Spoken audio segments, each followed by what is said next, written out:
Music in video games and music as a whole has always been something very important to me, and it is something I look for in every game I play, whether it's an action game, a story game, a puzzle game, or just any type of game. And I like to go over a few games I hold near and dear to my heart and how well they use music to amplify and enhance the gameplay and story.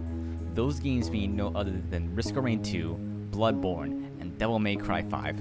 These are absolutely phenomenal games that I highly recommend to anyone who's interested in games. The first game I will talk about is one I've been playing for quite a while and deeply enjoy, and that is Risk of Rain 2.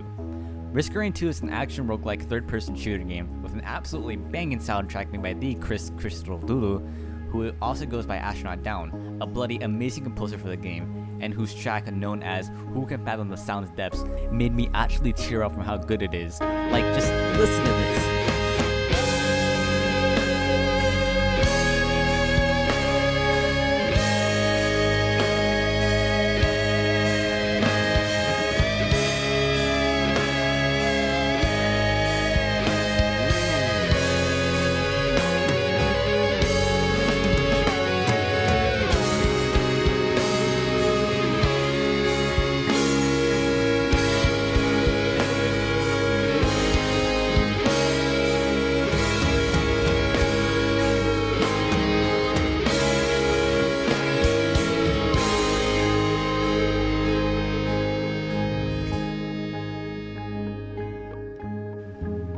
That's just a taste of what he could do and the music he can make.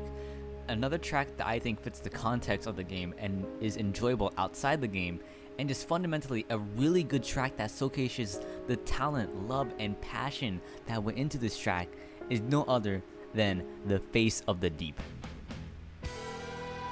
The Face of the Deep starts off as a twisted version of the opening of You're Gonna Need a Bigger Ukulele, which is another great track, like, oh my god! Till it switches to more of a chilled out version, so that ramps up as the fight goes on, and right as it gets to the second phase, the saxophone kicks in, and my god does it go absolutely apeshit, and it is pure chaos as the fight in the void, as you've seen it firsthand, is a chaotic hellscape of a place. With the void infestors infecting the life of the planet, and the planet itself fighting back, it's pure chaos, and so is the fight with the Diviner of the Deep. And the composers themselves knew this. And instead of playing together, they are playing against each other to make it sound like chaos and alien, as the void is an alien place. Moving on to my favorite part of the track, which is phase 3 of the Voidling fight. As Voidling runs out of places to run and it goes deeper and deeper into the void, it struggles to even keep the void at bay and to push it back, which is why it's so close in phase 3.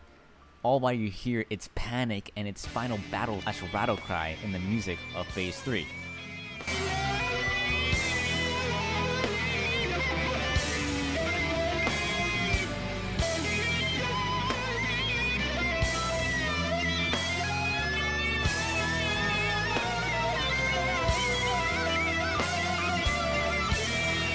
It is the definition of chaos, and is my favorite track of the Risk of Rain soundtrack. It's just that good. But that's a good track within good context. So let's move on to something more gothic, more Lovecraftian inspired, where the music itself can tell a story. Let's move on to, in my opinion, the best Soulsborne game known as Bloodborne.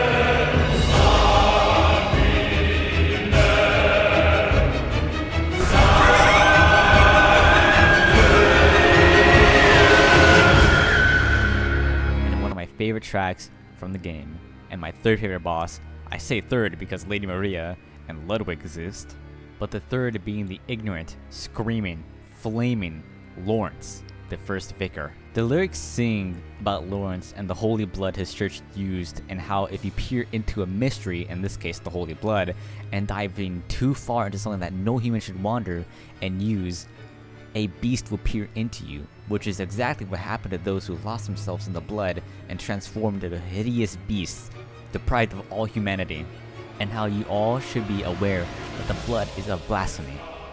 Moving on to the intro of Phase 2, it repeatedly calls him ignorant and to fear the blood, as when he discovered the holy blood and its divine nature and healing properties, he was told that the holy blood was to be of danger to humans and him, but he did not listen and remained ignorant to the warnings given, and so he became one of the first beasts and put down and imprisoned in the hunter's nightmare. Going back to the music, it tells everyone to be careful and fearful of the sanguine sanctum, the holy blood, and repeats, the peer into a mystery, and the beast will peer into you, as we discussed. Keep in mind, this is an optional boss fight in Bloodborne, but it tells such a sad and tragic story of Lawrence, as he just wanted to help, but due to the blood, he lost his humanity and turned into one of the first cleric beasts, as well as others.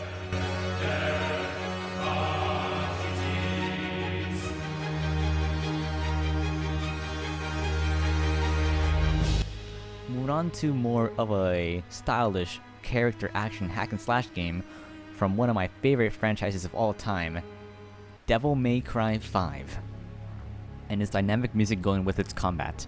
If you played Devil May Cry 5, you'd know exactly what I'm going to talk about, and goddamn how good it is.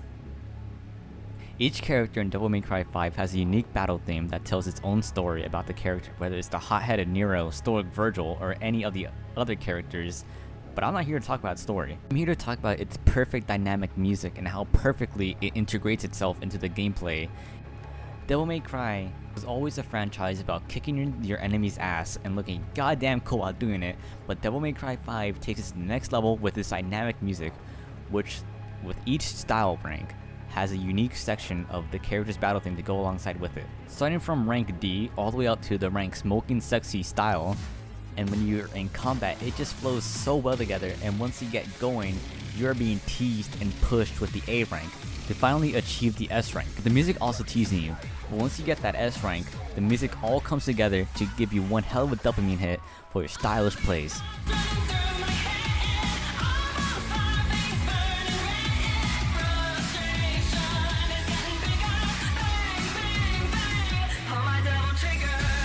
It's so good, and also encourages you to get better, get more stylish while killing enemies, all to hear that great track of whichever character you are playing. And it all perfectly comes together to create one of the best dynamic musics I've ever heard, with some of the best gameplay I've ever played from a video game. So all of that from the context of a track, from a story a track can tell, to how a track can enhance gameplay, shows the importance of music in video games.